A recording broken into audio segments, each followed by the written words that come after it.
the name of our Lord Jesus Christ. अतुल्य यीशु मसीह के नाम से मैं आप सब लोगों को शुभकामनाएं देता हूं।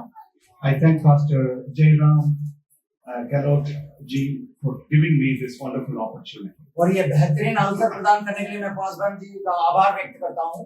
And I praise God for the 4th anniversary of this glorious revival church. मैं खुदावन का धन्यवाद देता हूं कि ये 24 जो वर्षगांठ हम मना रहे हैं इस कलीसिया के लिए।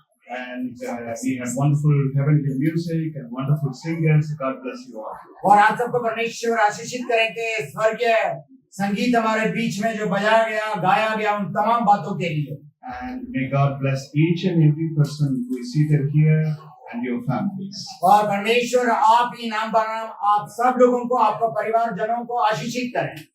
And today we want to see what is the purpose of the church. और आज हम ये देखने जा रहे हैं कि कलीसिया का मकसद क्या है। The purpose of the church जो कलीसिया का मकसद है to have a group of people who will worship God और जो लोग एक संगति में आए झुंड में आए और जीवित परमेश्वर का आराधना करें, who will be set apart from the world और जो लोग मतलब कि दुनियादारी से अलग किए हुए लोग and who will live for God और जो परमेश्वर के केवल परमेश्वर के लिए अपनी जिंदगी को जिए within their families, और वो अपने परिवार समेत within their community. और उस समाज के अंदर। So God is taking us out of the world, और देखिए दुनिया से परमेश्वर खुदा हमें अलग करता है, but not totally out into heaven, but in this world He keeps us. और ना कि ये धरती को छोड़कर नहीं, धरती के अंदर ये हमें अलग चुनकर करता है, So that we will be light of this world. और ताकि हम इस संसार के लिए ज्योति का प्रकाश का काम करें। Hallelujah. Hallelujah. So when you become light, all will come to you. और जब आप रोशनी बन जाएंगे, प्रकाशमय हो जाएंगे, लोग आपकी ओर पीछे चले आएंगे। And this group of people और ये जो झुंड है, जो परमेश्वर के लोग is called the church और जिसे हम कलीसिया का नाम देते हैं, because क्योंकि we are a holy church. हम एक पवित्र कलीसिया है। Because God has called us to live a holy life. क्योंकि परमेश्वर ने हमें अलग करके बुलाया है कि हम एक पवित्र पाक जिंदगी जिए। When a young boy wants to marry a young girl, और जब मैं नौजवान था तब मैं एक नौजवान से शादी करना चाहता था, he would not like to marry a girl who is already married. और वो मतलब कि ऐसा नहीं है कि कोई शादीशुदा से शादी करें, Society will not allow it. और क्योंकि मतलब कि ऐसा मतलब कि उन्हें परमिशन नहीं दिया जाएगा। Or a girl who is already liking somebody else, अगर कोई लड़की पहले से किसी को चाहती है, that girl he will not like to marry. और उस लड़की से वो लड़का शादी करना नहीं चाहेगा, He would want her to be blameless. और वह लड़का चाहेगा कि वो पाक और पवित्र रहे हर एक रिश्तों से। That is how God wants this group of people, church, to be blameless people. और इसीलिए खुदावन चाहता है कि ये जो लोग हैं बिल्कुल पाक और पवित्र हैं। Like a young bride who is totally given to the bridegroom. एक नई नवेली दुल्हन की तरह जिसे दुल्हन का दर्जा देकर एक शादी की और रस्म में बांधी जाए। That is how the Bible says the church is like the bride. और इसीलिए बाइबल का वचन बताता है जो हमारी कलीसिया है एक दुल्हन के समान, दुल्हन के रूप में है। Because a bride is expected to be blameless. और एक दुल्हन की अपेक्षा रहती है, आशा रहता है कि उसके अंदर कोई खोट ना हो। So the Bible, we will read Ephesians chapter 5, 25 to 27. इफिसियों की किताब 5वें अध्याय 25 से मैं 27 तक मैं पढ़ता हूँ। Husbands love husbands love your wife just as Christ loved the church and gave himself up for her to make her holy, cleansing her by the washing with water through the word, and to present her to himself as a radiant church without stain or wrinkle or any other blemish, but holy and blameless. हे पतियों, अपनी अपनी पत्नी से प्रेम करो जैसा मसीह ने भी कलीसिया से प्रेम किया और अपने आप को उसके लिए दे दिया कि उसको वचन के द्वारा जल के स्नान से शुद्ध करके पवित्र बनाए और उसे एक ऐसी महिमा युक्त कलीसिया बनाकर प्रस्तुत करें जिसमें ना कलंक, ना झुर्री, ना इसके समान कुछ हो, वरन पवित्र और निर्दोष हो। So God gave this word to cleanse our heart. और ये जीवित वचन परमेश्वर ने दिया कि हमारे हृदय को हम साफ सुथरा कर पाए। This Bible, when you read, it cleans up your heart and your mind, your thinking. और जब आप इस बाइबल को पढ़ते हैं, वह हमारे हृदय को साफ सुथरा करता है, हमारे मस्तिष्क को, सोच विचारों को भी वो शुद्ध करता है। That is why we do the teaching here. और इसीलिए हम इसका यहाँ पर प्रचार करते हैं, इसके शिक्षा देते हैं यहाँ पर। So this teaching will be always helpful to you. और ये जो शिक्षा है हम सबके लिए ये एक लाभदायक होगा। And so this teaching is to give you peace of mind. और ये जो शिक्षा है हमें मन की शांति प्रदान करती है। This teaching will help you to know what is right, what is wrong. और ये जो शिक्षा है क्या सही है क्या गलत है, इसको भी हमें बताती है। This teaching will help you to live holy. और ये जो शिक्षा है हमें एक पाक और पवित्र जिंदगी जीने में सहायता और मदद करेगी। Hallelujah. Hallelujah. So God separates us from a sinful world and makes us His holy church. और देखिए खुदावंद हमें अलग करता है इस पापमय दुनिया से, ताकि हम पाक और पवित्र जिंदगी जी पाएं। God is holy. क्योंकि हमारा परमेश्वर खुदा पवित्र है। So we are His children. We have to be holy. और हम सब उसके संतान हैं, बेटा बेटियां हैं, तो ये बन पड़ता कि हम भी पाक और पवित्र बन जाएं। Hallelujah. Hallelujah. So that is why the church is called the holy bride. और इसीलिए कहा गया है जो कलीसिया है एक पवित्र दुल्हन के रूप में है, Away from sin, और पाप से कोसों दूर, away from the sinful world, और ये पाप में दुनियादारी से बिल्कुल अलग, away from sinful words, और सारे गलत और पाप में शब्दों से बातों से, away from sinful behavior. और जो कि पाप में चाल चलन से व्यवहार से दूर। That is the church. और इसी को हम कहते हैं हमारी कलीसिया। And secondly, the church is also called the body of Christ, where Christ is the head. और देखिए कलीसिया का और एक नाम दिया गया है कि मसीह का देह, और जो कि उस देह का सर हमारा यीशु मसीह है।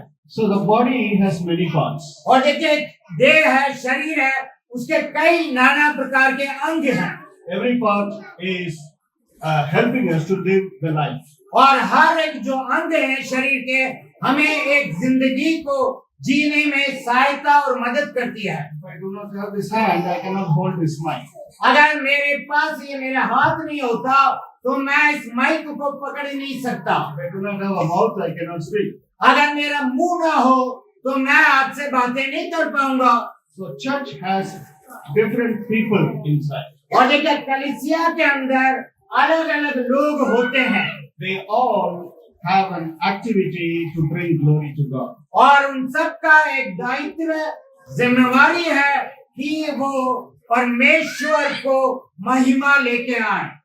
So every one of us is not called to be a spectator, but to be active in the church. और हम हर किसी को यहाँ पर इसलिए नहीं कि हम एक दूसरे का मुंह ताके तमाशा देखें, लेकिन हमारे जीवन के द्वारा परमेश्वर को नाम की महिमा करने के लिए जो हमें जिम्मेवारी मिली है उस किरदार को हम पूरा अदा करें।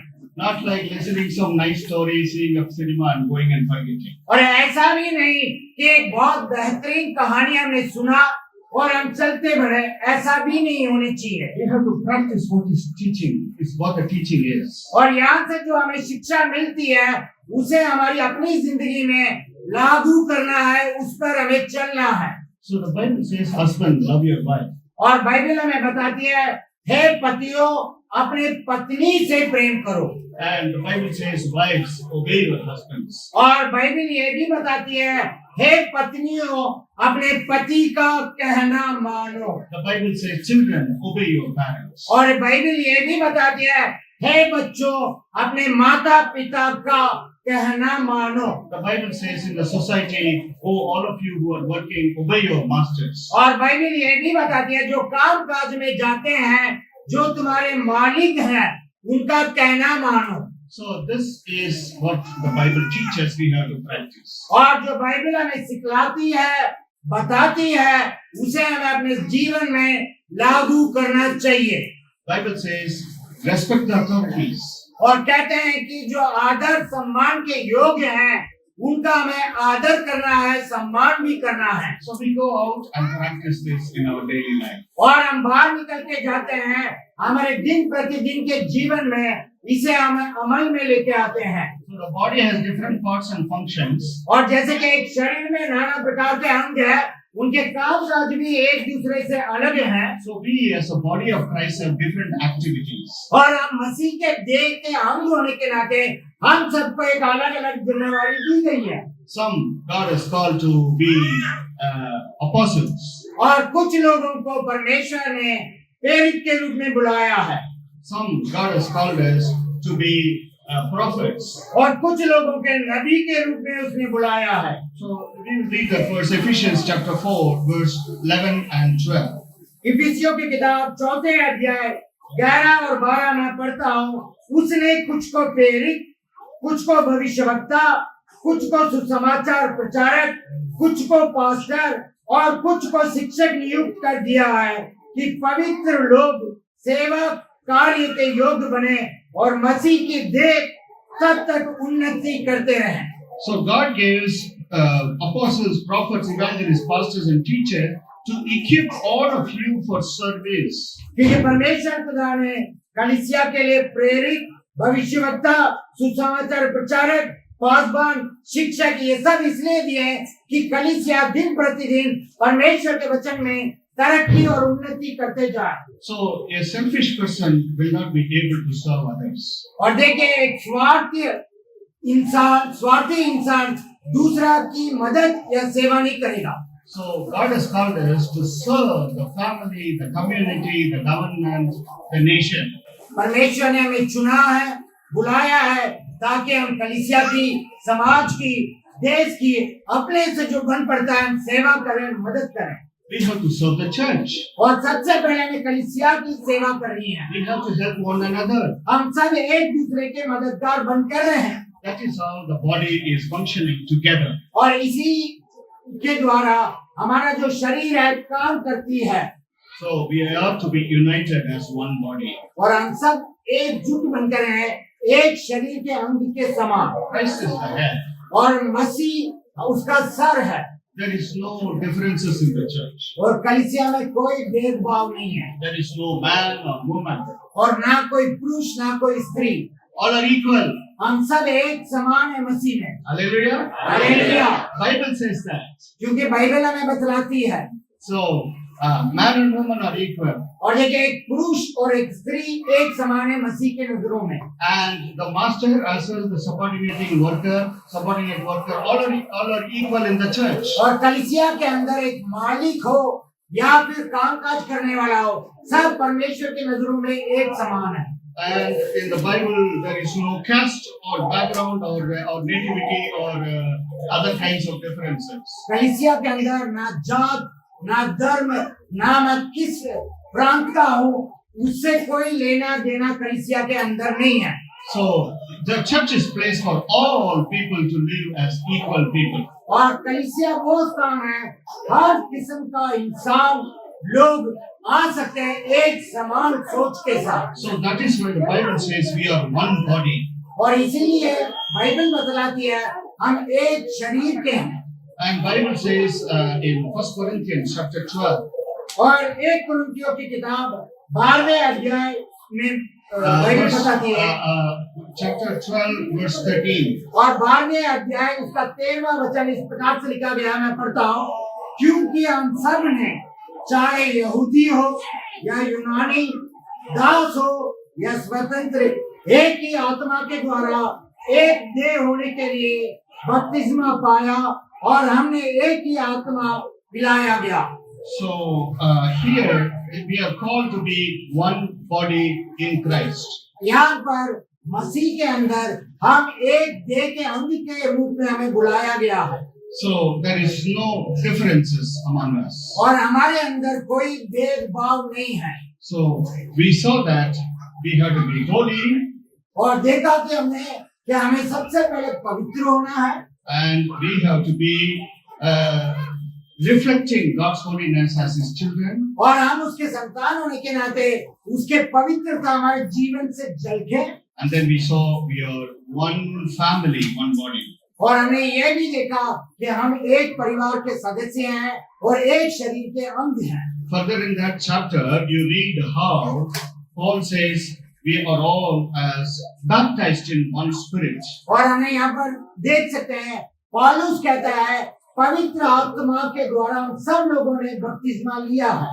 So when God's Spirit comes into us, जैसे पवित्र आत्मा परमेश्वर की आत्मा हमारे अंदर आती है, we begin to treat other people as our own brothers and sisters. हम दूसरे लोगों को हमारे अपने भाई के समान, हमारी अपनी बहन के समान हम उनके साथ व्यवहार करते हैं। Because we all have one Father, that is Lord Jesus Christ. और हमारे एक ही स्वर्गीय पिता है जिसका नाम यीशु मसीह है। Jesus said, "If you have seen me, you have seen the Father." और यीशु ने कहा जिसने मुझे देखा उसने पिता को भी देखा है। So when Jesus went to heaven, there we see there is the heavenly Father.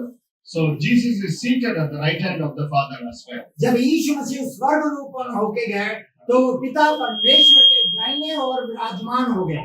So heavenly Father is God who loves you as a father. वो स्वर्गीय पिता जो पिता है जो हम सब से प्रेम करता है। So He corrects you.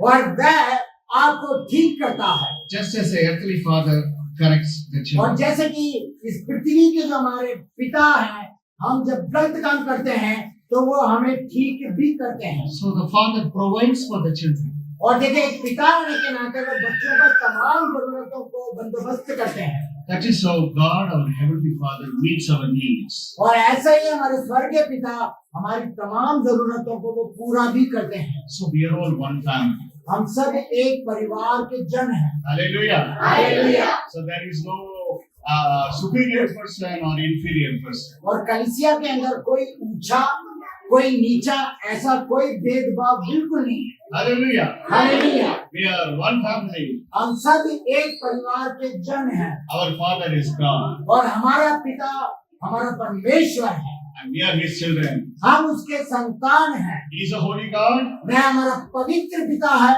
We are His holy children. हम उसके पवित्र बच्चे हैं। Hallelujah. हालेलुया।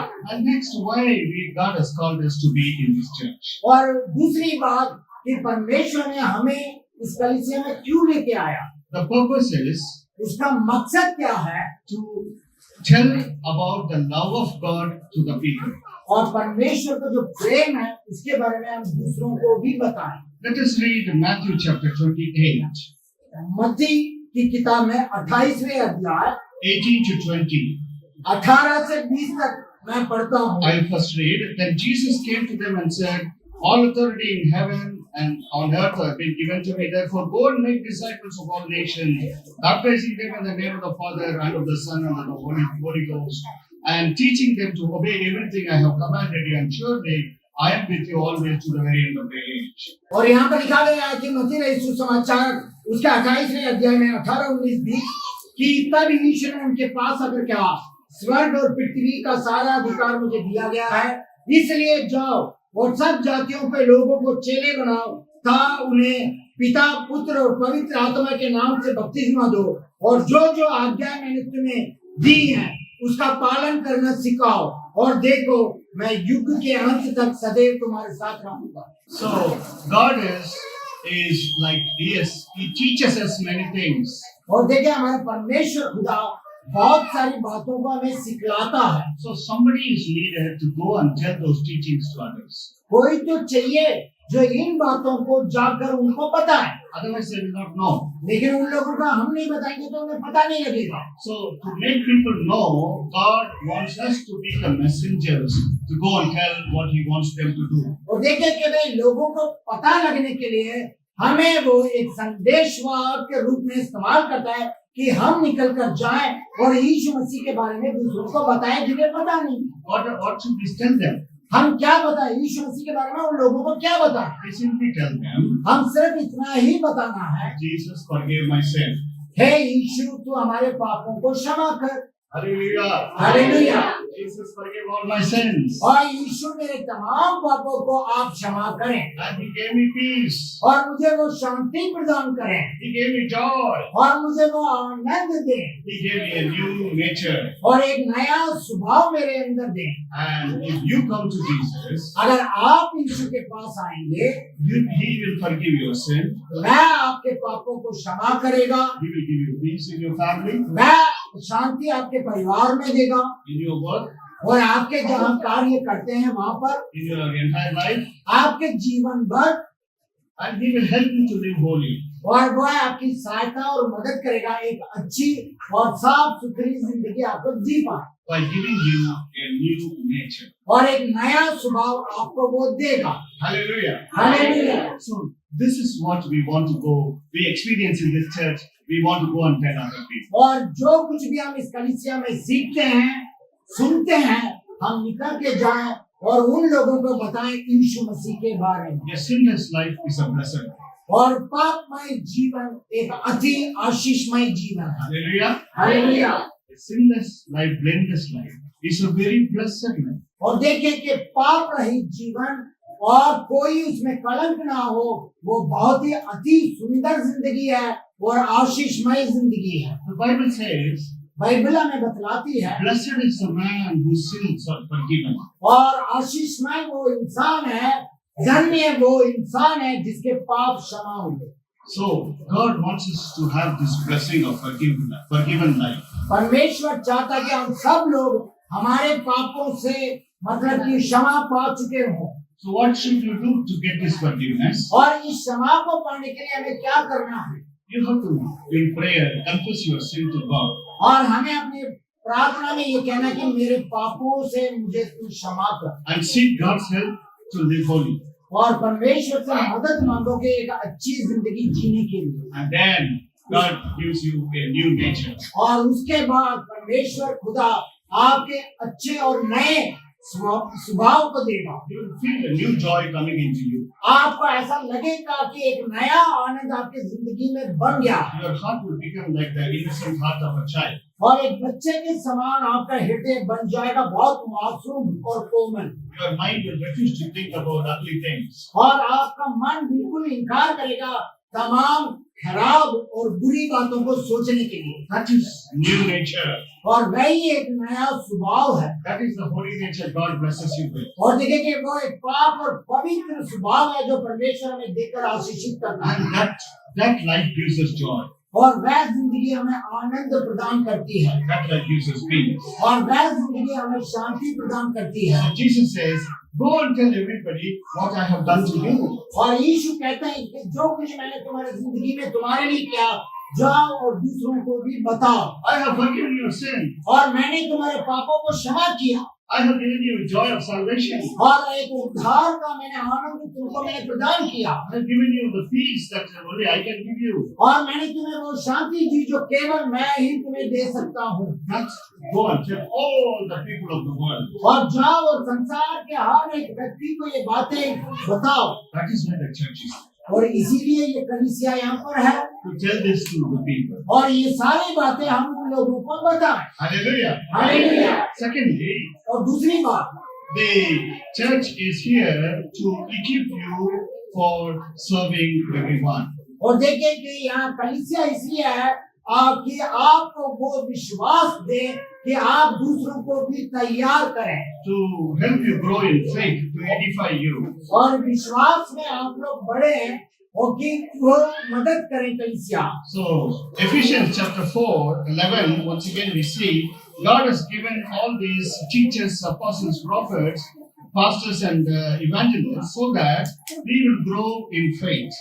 इफिसियों की किताब 4 अध्याय में 11वें वचन को दोबारा पढ़ेंगे, जो कि लिखा है प्रेरित, भविष्यवक्ता, सुसमाचार प्रचारक, पास्टर और शिक्षक इसलिए हमें दिए गए कि हम अपने विश्वासी जीवन में हम आगे बढ़ते जाएं और फलवंत होते जाएं, So that we will behave as one family. ताकि हमारा व्यवहार एक परिवार के रूप में हो, So that we will love one another as a brother and sister, ताकि हम एक दूसरे से प्रेम करें कि एक भाई के रूप में, एक बहन के रूप में and be helpful to one another. हम एक दूसरे की सहायता और मदद करें, काम में आए। So our faith is given for what? हमारा विश्वास किस लिए दिया गया है? To help one another.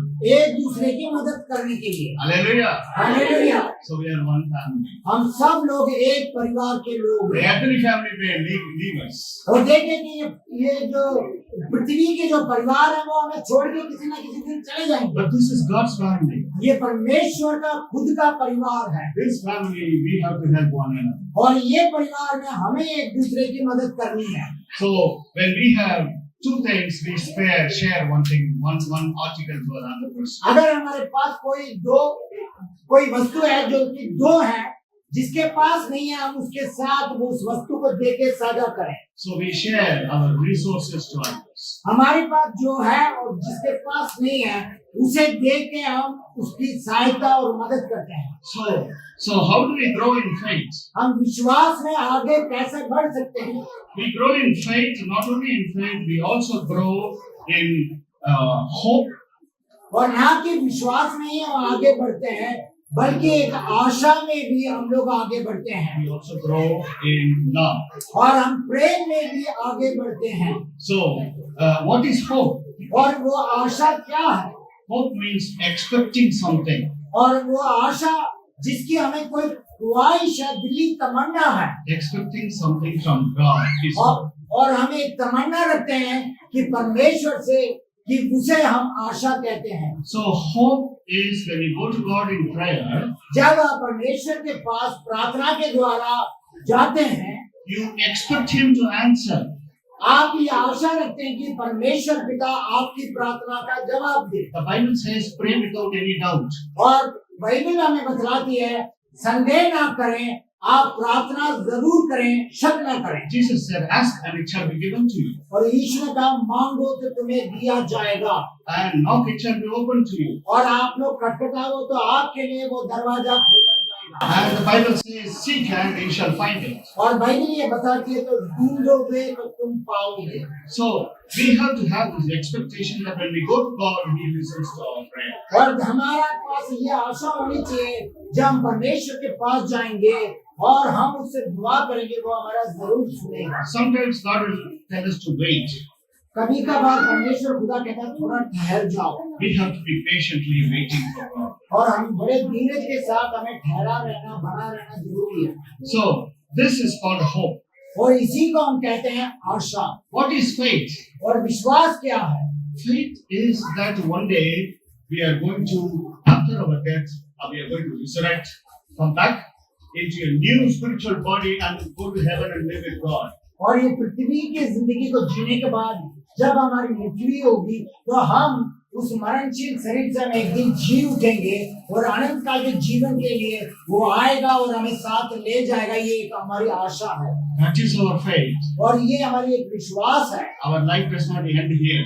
और हमारी जिंदगी ये पृथ्वी में नहीं खत्म होगी। We have a hope हमारे अंदर एक आशा है that there is eternal life with God after this world, after this earthly life finishes. We will live with God forever and ever and ever. हमारी आशा वो है कि ये संसारिक जीवन खत्म होने के बाद अनंत काल जीवन जो परमेश्वर के साथ हम सब लोग बिताएंगे, उसकी आशा हम रखते हैं। What is love? और देखिए प्रेम क्या है? The love is to treat the other person as though he is yourself. और देखिए कि भाई आप प्रेम क्या है कि हम दूसरे से करें और ये कहें कि भाई आप दूसरों की सेवा और मदद करें। And to treat his need as your need. और देखिए कि भाई आप वो समझे उसकी जरूरत आपकी अपनी जरूरत है। And as his respect as your respect. और जैसे आप इज्जत और सम्मान पाना चाहते हैं, उस व्यक्ति का भी इज्जत और सम्मान और आदर करें। And being with him in time of need. और देखिए कि काम के वक्त मुश्किल के दिनों में आप उसके साथ बनकर रहें। So that is called the feeling of brotherly love. और वह एक ऐसा एहसास है कि एक साथ पहले हुए भाई के रूप में। So God wants us to have expectation. और देखें कि परमेश्वर चाहता है कि हम एक आशावादी हो When we pray, He will answer us. और ताकि हम प्रार्थना करें तो वो हमें जवाब और उत्तर दे Then He wants us to have faith that after this life there is another life. और हमारे अंदर ऐसा भी विश्वास होना चाहिए इस संसारिक जीवन के बाद हमारे लिए एक अनंत काल ना अंत होने वाला जीवन भी है A life that never ends. और वह जिंदगी जिसका कभी कोई अंत नहीं है And God wants us to love our neighbor as ourselves. और परमेश्वर ये चाहता है कि हम अपने समान अपने पड़ोसी से भी प्रेम करें So many people don't want to love others और कई सारे लोग ये नहीं चाहते कि वो दूसरों से प्रेम करें because क्योंकि if they love others, अगर वह दूसरे से प्रेम करेंगे they love to help others.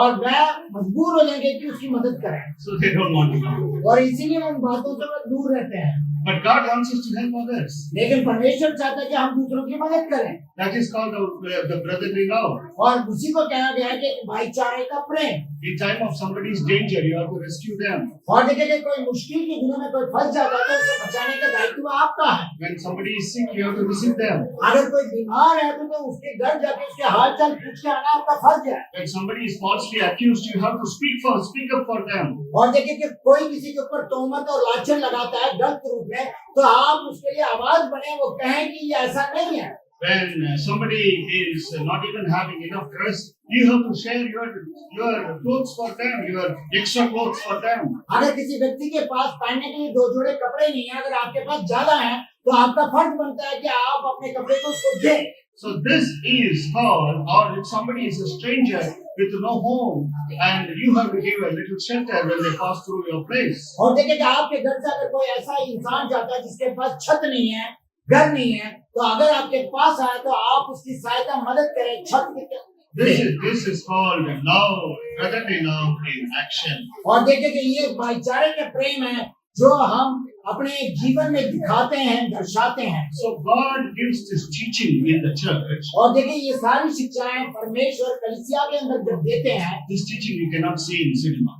और ये सारी शिक्षा आप सिनेमा में नहीं देख सकते This teaching you cannot hear on radio. और देखिए आप रेडियो में भी नहीं सुन सकते This teaching you cannot hear in songs. और आप गीतों में भी इस सारे शिक्षा को नहीं देख सकते This teaching is only in the church. और देखिए ये सारी शिक्षाएं सिर्फ कलीसिया के अंदर दी जाती हैं So God wants us to grow in faith. और परमेश्वर की चाहत है कि हम विश्वास में आगे बढ़े Hallelujah. Hallelujah So first we saw church is the bride, a holy bride. और सबसे पहले हमने देखा कि भी कलीसिया जो है दुल्हन के समान है Then we saw church is one single body of Christ. और हमने दूसरी बात देखी कि मसीह के अंदर पूरा कलीसिया एक देह है एक शरीर है And then we saw Christ is the head of the church. और हमने ये भी देखा मसीहा उस कलीसिया का सर है Then God has called us to go and tell about our story of receiving the blessing of forgiveness. और देखिए कि परमेश्वर ये चाहता है कि हम निकल कर जाएं जो हमने पाप के क्षमा को पाया है उस आनंद को दूसरे के साथ भी साझा करें Then God wants us to grow in hope and expectation. और परमेश्वर ये चाहता है कि एक आशा में विश्वास में हम बढ़े The greatest hope, और जो सबसे बड़ी आशा है greatest expectation और जो बहुत बड़ी अभिलाषा है is that God will answer your prayer one day. और एक दिन परमेश्वर आपके तमाम प्रार्थनाओं को जवाब देंगे Hallelujah. Hallelujah Hallelujah. Hallelujah Our God is our heavenly Father. और हमारा पिता जो हमारा परमेश्वर जो है हमारा स्वर्गीय पिता है Just as children come to you for their small needs and you meet their needs, that is how Heavenly Father listens to our prayer and meets our needs. और जैसे हमारे बच्चे उनके जरूरतों के लिए हमारे पास दौड़ के आते हैं वैसे ही हमारे स्वर्गीय पिता जब हम उसके पास दौड़ के जाते हैं हमारी तमाम जरूरतों को वो पूरा करते हैं That is why we have to be people who not only pray for ourselves but pray for others. और ना कि हम अपने लिए प्रार्थना करें दुआ करें हमारा फर्ज बनता है कि हम दूसरे लोगों के लिए भी प्रार्थना और दुआ करें So that God will not only bless you, bless your family and your neighbors, your community. और ना कि परमेश्वर केवल आपको आशीषित करें आपका परिवार को आशीषित करें आपके समाज को और दूसरों को पड़ोसियों को भी आशीषित करें The Bible says pray even for the rulers. और बाइबल ये बताती है कि जो हमारे ऊपर शासक हैं जो राज करते हैं उन लोगों के लिए भी हमें प्रार्थना करना है Even they need God's blessings. और उन्हें भी परमेश्वर की आशीष चाहिए। Bless the authorities. God should bless the authorities. और देखिए प्रशासन को परमेश्वर पिता खुद आकर आशीषित करें So we have to have a life of prayer. और हमारा जीवन एक प्रार्थना भरे हुए जीवन होना चाहिए। The Bible says बाइबल हमें बतलाती है the church is called the house of prayer और बाइबल ये बताती है कि जो ये भवन है ये एक प्रार्थना का भवन है for all people.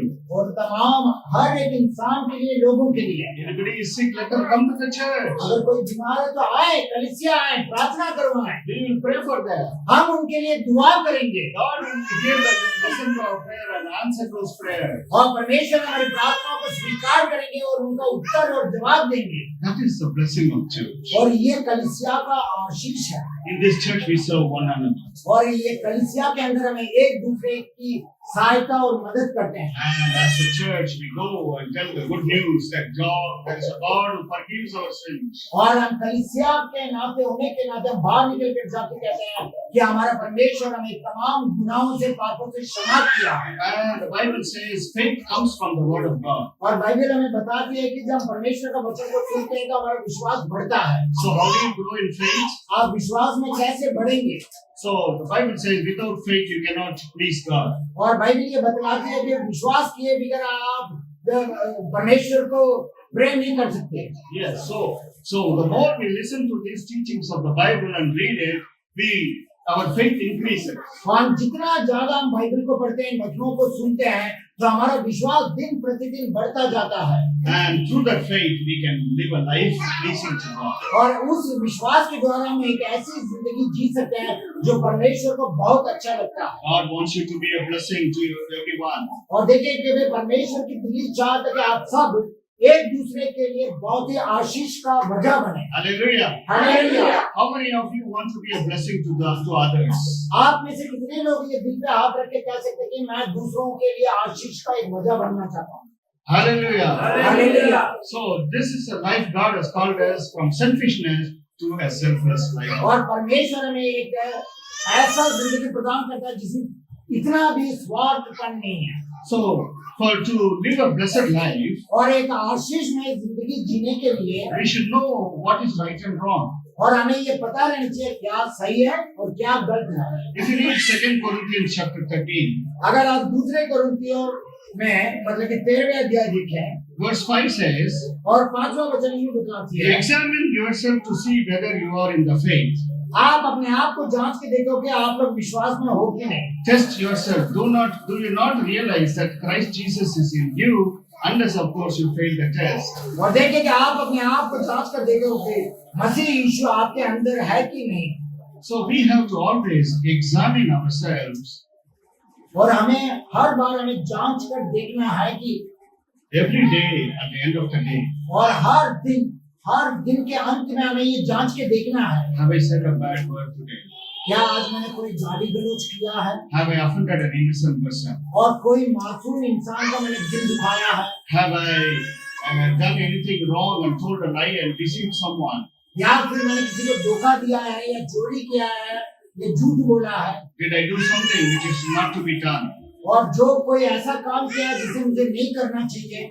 So have I disobeyed authorities? और क्या मैंने प्रशासन को मैंने धोखा दिया है या आज्ञा का उल्लंघन किया है? Have I forgotten to love my wife? और क्या मैंने ये इस दायित्व से मैं पीछे हट गया हूँ कि मुझे मेरे पत्नी से प्रेम करना चाहिए? Have I forgotten to obey my husband? और यहाँ कि मैं भूल गई हूँ कि मुझे मेरे पति का कहना मानना चाहिए। Daily we confess our sin to God. और प्रतिदिन हम अपने भूल चूक को, गलतियों को, पापों को प्रभु को बताएं And seek His forgiveness. और हम उसकी क्षमा के लिए प्रार्थना करें। That is how we live the life of discipline. और ऐसा ही एक अनुशासन भरे जिंदगी को हम जी सकते हैं मसीह के अंदर। The man who is drunk cannot walk straight. और जो शराबी और पियक्कड़ होता है वो सीधे रास्ते पे नहीं चल सकता। The Bible says, "Be filled with the Holy Spirit." और बाइबल हमें बतलाती है कि पवित्र आत्मा से भरे रहो। The Spirit of God in us.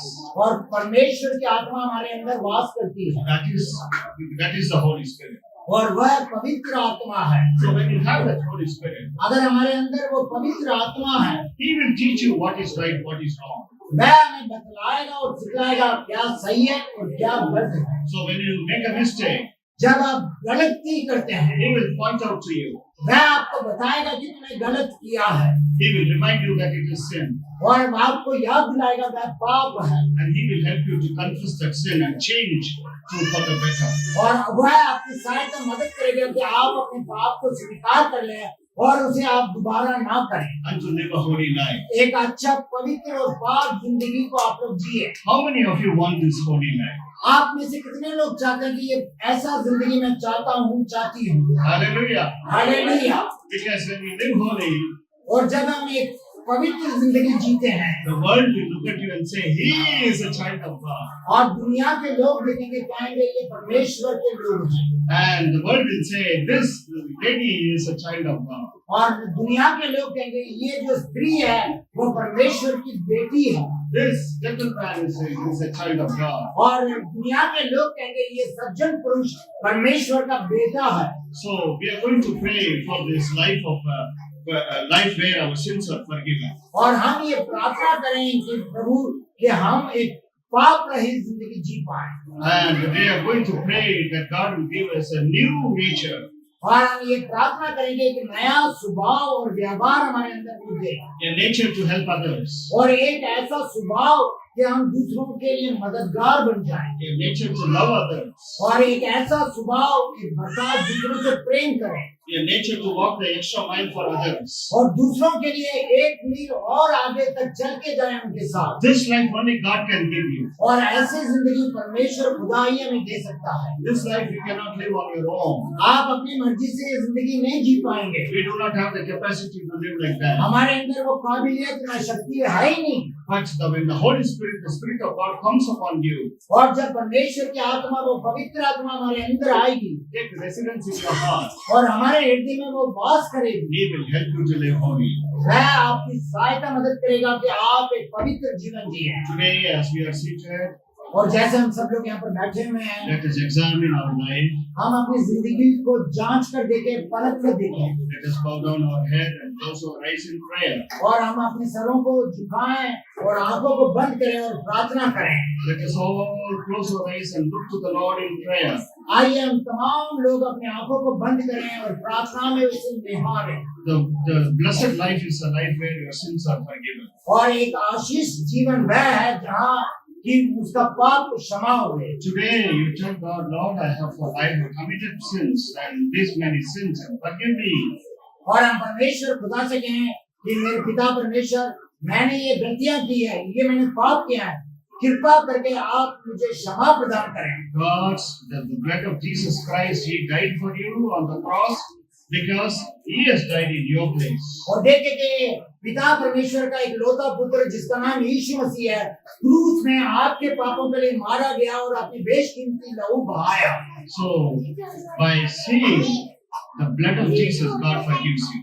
और देखे कि यीशु मसीह के लहू के द्वारा पिता परमेश्वर हमें पापों से क्षमा देता है Today, you can leave from this place as a new person.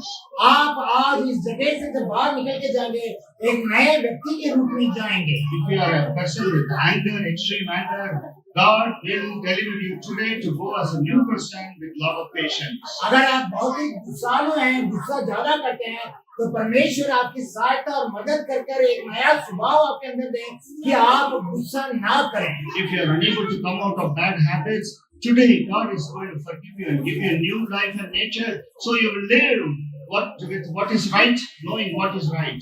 और अगर ऐसा कोई गलत लत से या की आदत से आप पीड़ित हैं कि आप चाहकर भी उससे बाहर नहीं आए तो आप पिता परमेश्वर से प्रार्थना करें कि वह अपनी पवित्र आत्मा के द्वारा आपकी सहायता मदद करें कि उस गलत आदत से लत से आप छुटकारा पाए Every one of us, let us pray to God.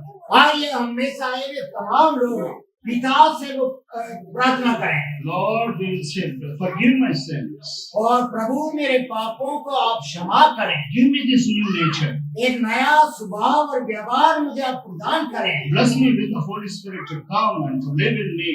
और पवित्र आत्मा के द्वारा आप मुझे आशीषित करें कि वो मेरे जीवन में आके वास करें Bless me with that peace. और वो शांति से आप मुझे आशीषमय करें Bless me with joy of salvation. और प्रभु जी उद्धार के आनंद से आप मुझे भर दें If you sincerely pray अगर आप बिल्कुल ईमानदारी से प्रार्थना करें in your heart, आप अपने मन में God will listen and give you a new nature. और परमेश्वर उस प्रार्थना को स्वीकार करेंगे, एक नया स्वभाव और व्यवहार को वो प्रदान करेंगे He will bless you with a new life.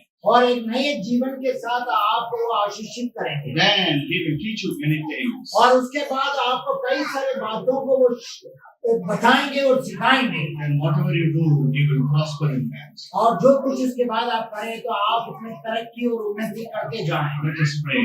आइए हम प्रार्थना करें। Gracious Heavenly Father, हे हमारे कृपालु दयालु परमेश्वर, we thank you, Lord, for bringing us to the church. प्रभु जी आप हमें आज इस कलीसिया में लेकर आए, इसके लिए हम आपको धन्यवाद देते हैं। We thank you, Lord, for choosing us as the bride, the holy bride, as holy people. हम आपको धन्यवाद देते हैं, दुल्हन के रूप में आपने हमें चुना, स्वीकार किया, अलग किया, इसके लिए हम आपको धन्यवाद देते हैं। We thank you, Lord, for calling us into the church as people who are equal. और प्रभु जी हम आपको धन्यवाद देते हैं, आप इस कलीसिया में लेकर आए और हम ये समझ पाए कि हम सब लोग एक समान हैं Equal as your children. और हम एक समान हैं आपके बच्चों के रूप में। Lord, we thank you that you have baptized us by your Holy Spirit to live as one family. प्रभु हम आपको धन्यवाद देते हैं कि आपने हमें प्रभु जी को पवित्र आत्मा का बपतिस्मा दिया कि हमें एक परिवार समान हम अपनी जिंदगी को जी पाए। Lord, help us to receive this blessing. और प्रभु जी आप हमारी सहायता और मदद करेंगे, इन आशीषों को हम अपने जीवन में पा लें। Bless us, Lord, to live a holy life. प्रभु जी आप हमें आशीष करें कि हम एक पाप और पवित्र जिंदगी को जी पाए। Help us, Lord, to go and tell about your love to others. आप हमारी सहायता मदद करें कि हम आपके प्रेम के बारे में उन लोगों को हम प्रभु जी बतला पाए। Help us, Lord, to go and tell that there is a God who forgives sins. और प्रभु जी आप हमारी सहायता मदद करें, हम उन लोगों को बताएं कि ऐसा परमेश्वर खुदा है जो पापों से हमें छुटकारा दे सकता है। Help us to listen to teaching and grow in faith. और प्रभु जी आप हमारी सहायता मदद करें कि हम विश्वास के वचनों को और प्रभु जी आशा के वचनों को सुनकर हम बढ़ पाए। Bless us, Lord, to live a disciplined life. और प्रभु जी आप हमें आशीषित करेंगे कि अनुशासन भरी हुई जिंदगी को हम जी पाए। Lord, bless this glorious revival church. प्रभु जी ये ग्लोरियस फेलोशिप चर्च को आप आशीषमय करें Bless every family, every person.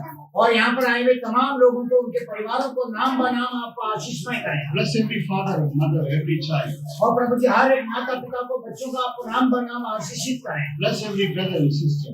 और हर एक भाई को, हर एक बहन को आप आशीषमय करें। Bless every elderly person. और प्रभु जी जो बुजुर्ग लोग हैं उन तमाम लोगों को नाम बनाम आप आशीषित करें। Lord, I pray that everyone will receive the joy of forgiveness today.